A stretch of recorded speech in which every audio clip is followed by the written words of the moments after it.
Hello, Shabbat Shalom, everybody. Today is a big day. It's a peaceful day. It's sunshine outside and inside, outside and in, inside and out. So, how are you today? I am here and I am now, and now we are on the big topics that is about peace. No judging, not even Putin. How can you justify not judging Putin? That is the subject of itself. How can you go around not judging Putin? That is the big deal here. Because in some way or form, we are all Putin. We are all Putin. Putin did something wrong. We should say Putin invaded Ukraine, and I have talked to Mr. Putin, and he should man up and draw his troops, but in some way or form we are like Putin. We are none better. Who are we to judge?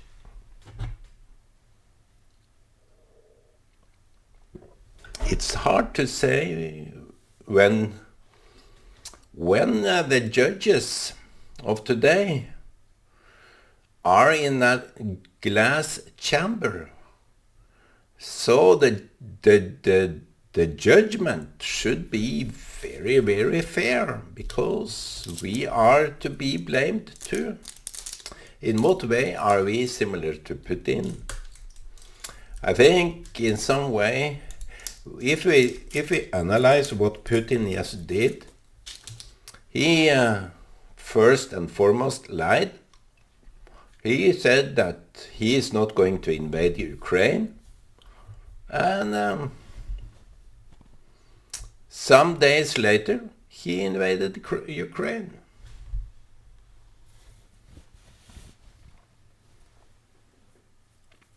He lied.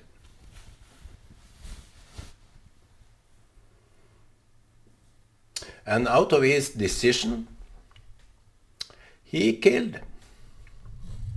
He decided to kill people.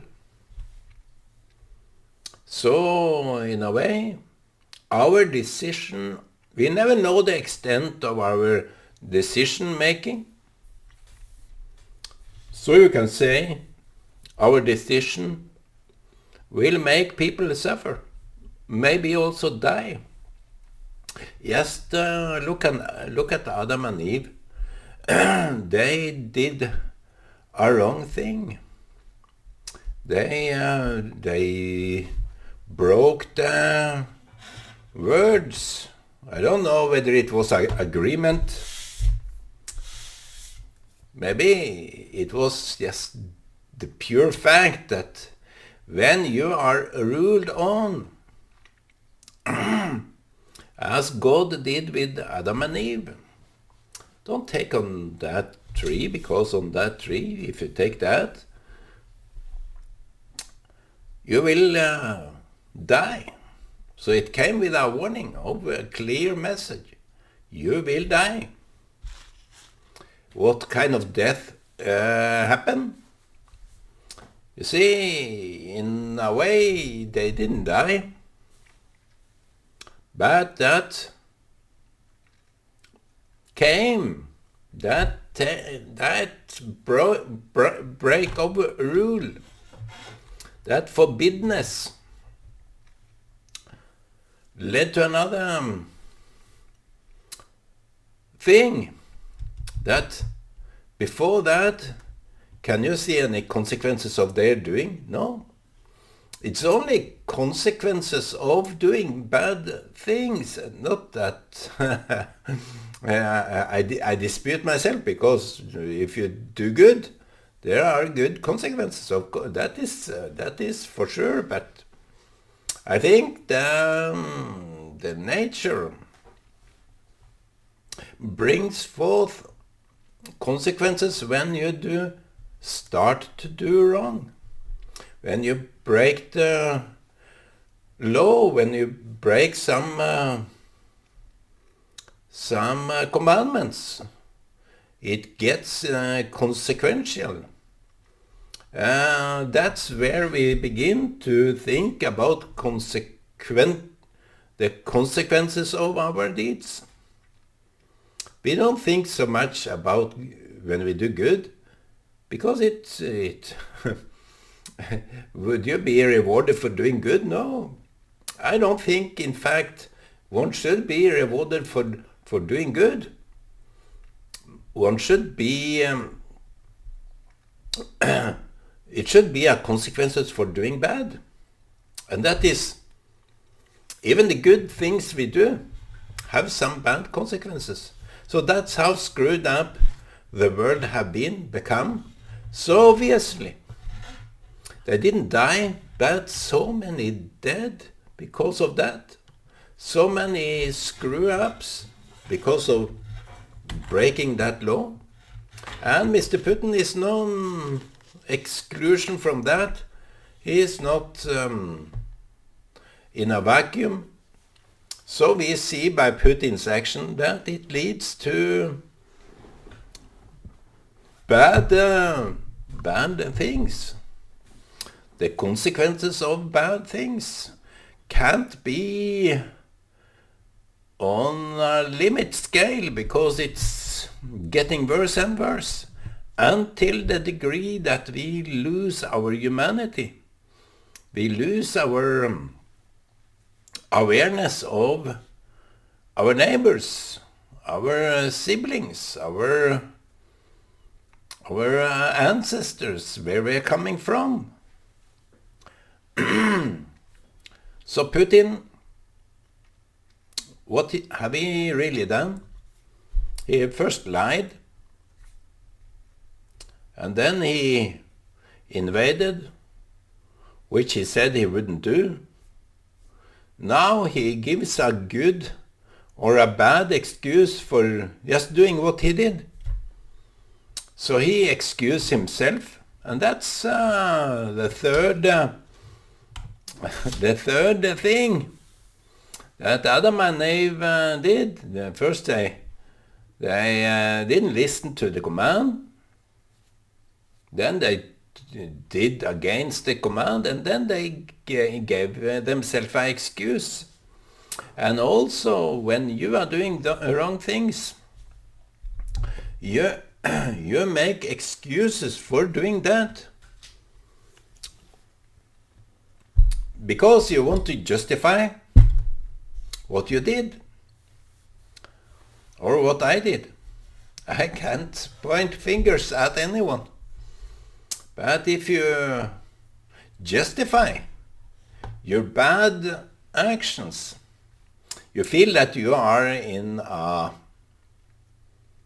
very tiny room where you are interrogated without being able to give yourself a reason for your actions.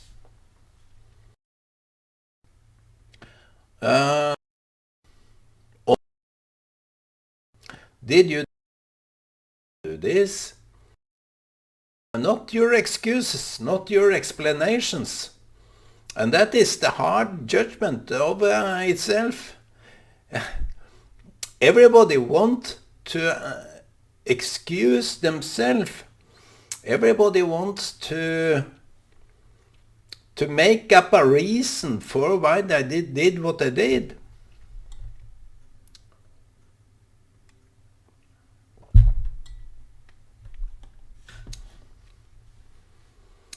How pity is that?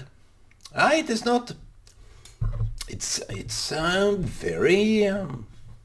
very ass. It's how we are. It's who we are.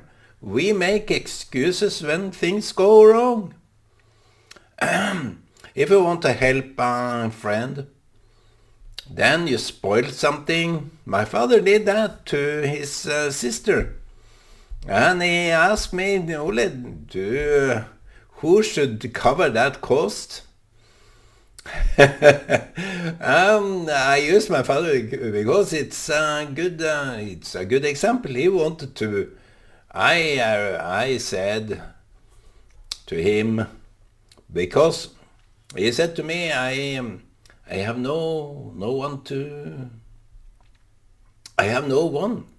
in my life. He told me that. what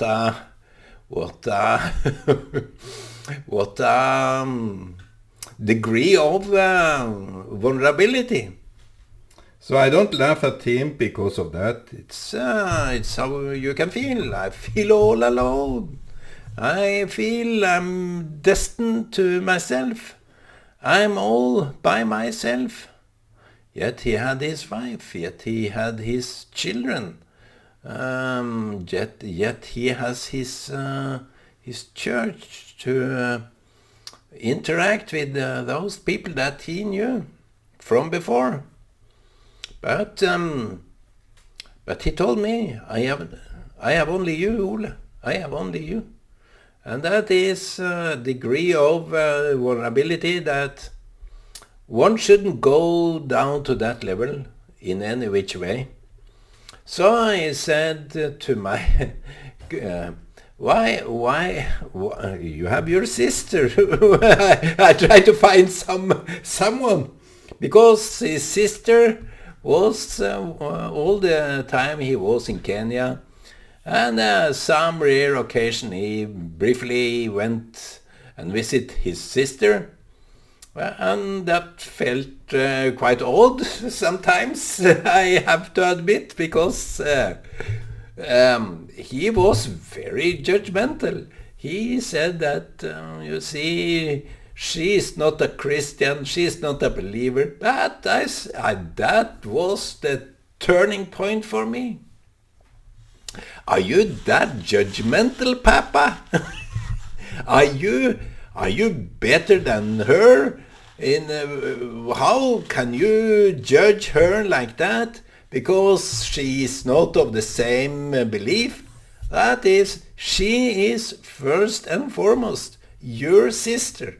Who are you to judge? Can't you just be nice? If you're a Christian, why don't you have any ability to get over yourself and be there for her? Yes, to show some Christian attitude. So he couldn't dispute me on that.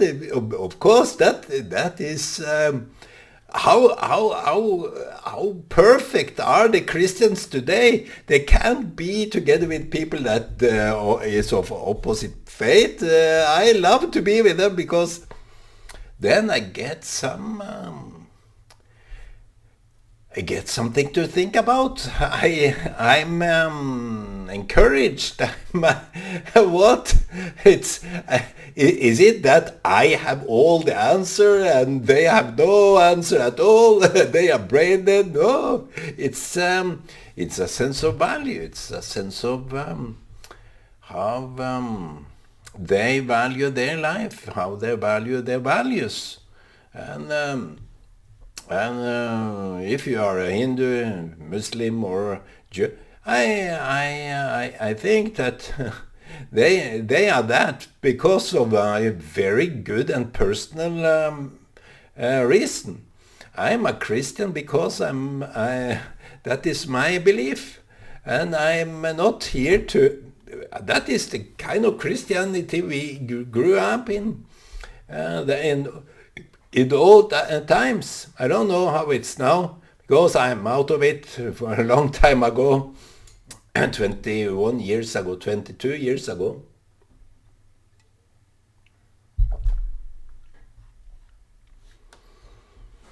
And he went to his sister and wanted to help her out, and she was, yeah, nice.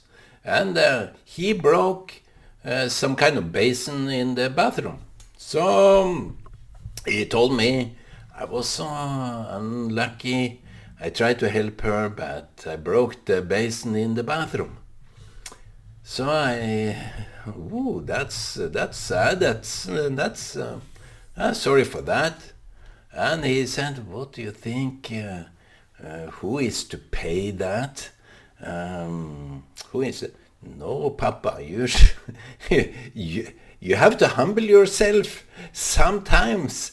Even if you try to help and it went wrong, you have to take the responsibility and own up to it, so you can really prove by actions that you are a Christian. And that went also well with him, so he couldn't dispute that. So he bought all new and mounted it, and it was all well, and he felt kind of a blessing about that. So I had some impact on my dad in that regard, and I'm very proud of it, of course, because he he knew that I will not pussyfoot around him. I always told my real opinion to him, so I think someone else would have, oh no, it's not up to you, it's on her and all her. But you see, I wanted to be frank. I tried to be frank. So he tried to make these excuses too. And I have also done that. I went to someone needed to have some hand. He didn't ask for it, so I helped him anyhow, and I tried to twist something that it broke. Oh, I felt so ashamed. Even today, now, when I'm talking about that, I feel so ashamed. But he said, I will fix it. It's not a problem. This is okay. But I broke that handle. So did I do it? I shouldn't have done it, and all these kind of excuses that you try to get some good reason, and you learn by doing or not doing. You shouldn't do what you are not asked for. So in a kind of retrospect, we are like Putin. Putin have this tendency that everybody have. So people say, oh, I get so nauseous when I see him. I get so nauseous. It's a kind of, they are the perfect people. I doubt that very much. People are nauseous because Putin reminds us of ourselves. Putin reminds me of me. So, in some degree, we have to justify that we are not even the slightest better. If we had to rule the world like Putin, would we have acted differently? I doubt that very much. Those people that are in power, yes, they are corrupt, but I don't believe that things will change by me, by anyone else. I think they do what they do because they are partly or wholeheartedly very corrupt. There is no... I think people are lured into believe that they are perfect, and they portray themselves as to be perfect. But on Shabbat, you have to be similar to everybody. It's kind of making me happy when but also make me a little bit humble regarding the sin of the world. We have to be part of the healing. We have to own up to the sin we did ourselves. We shouldn't be so self-righteous that we say, oh, Putin is making me nauseous. Oh, I don't want to even name his name. That is how self-righteous people can be. And that is kind of very double standards, very, what do you call it? I want to have the right name.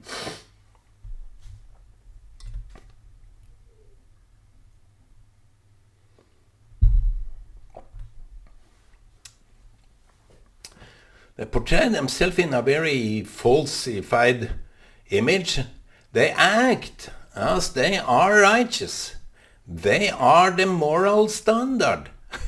But I know myself. I don't sit here on YouTube just in order to portray myself as a perfect person. No, that's someone else is doing that. Many other does that. I am not a perfect person. That is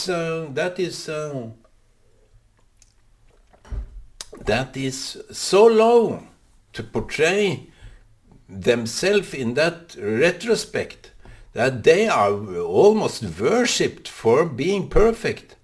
How come people stoop to that level that they think that only by their portrayal will be acted as perfect? And when they are criticized, they are like evil eye all over. They are like Putin. They are like nonsensical people that show no senses, no feelings. Like Putin. Putin is like a brick of a stone. He have no feelings exposed. And we can be exactly like that. That we have no feelings. That is, our heart is on stone. My friends, we are like Putin. And you have to believe that that is the theme. So by correcting Putin, everybody have to show some sign of self-correction, right our wrongs. On Shabbat today, we have to all go and pray. Oh God, I ask really for forgiveness of my sin. Not Putin's sin, but my sin. And let that be a united cry to God for our sins, so that He can take all the sins and give us blessing. So the right thing to do when you have done so much wrong is confess, is to acknowledge what you have done. Own up to it, what you have done, and cry to God from the bottom of your heart. And that is the true repentance.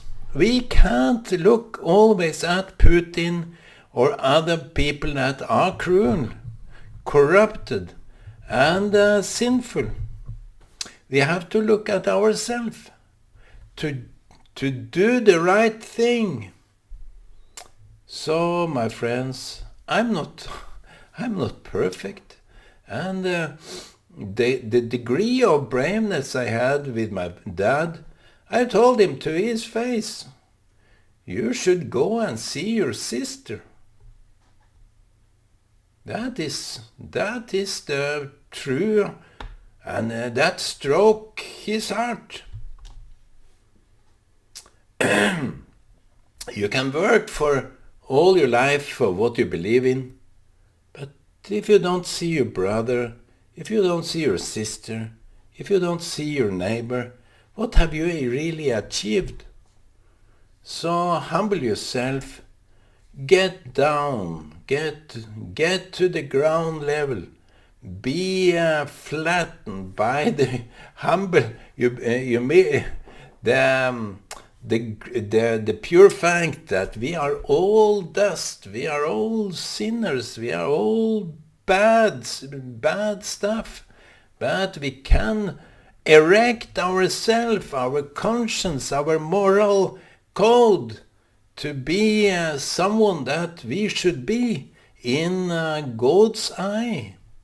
So therefore he sent them out in the world to preach that gospel, to preach that on the day you break the agreement with your brother, with your sister, with your next of kin. If you break something there, you will die, because there are so much consequences of bad deeds.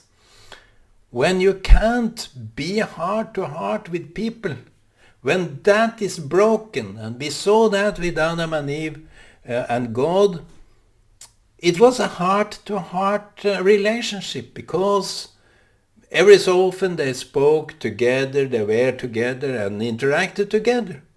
Suddenly, when they broke that tree, when they did that and listened to someone else, that was sabotaging that relationship, doubting that relationship, that heart-to-heart connection with your brother, with your sister.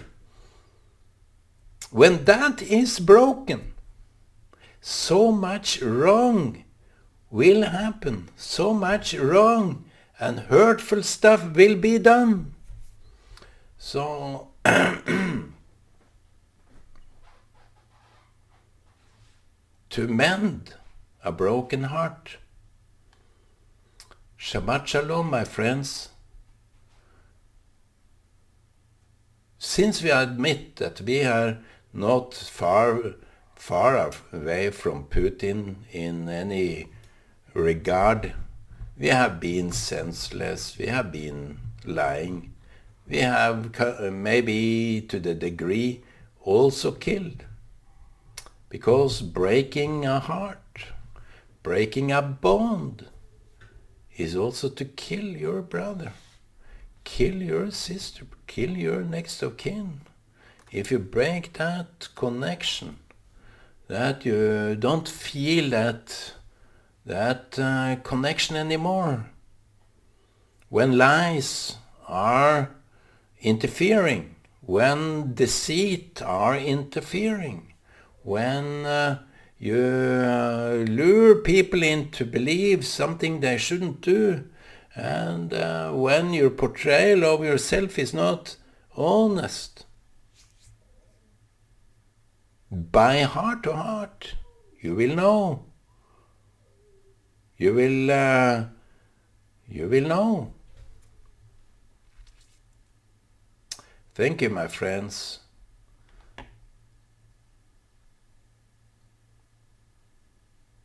See your face like in a Putin's mirror and try to change it, my friend.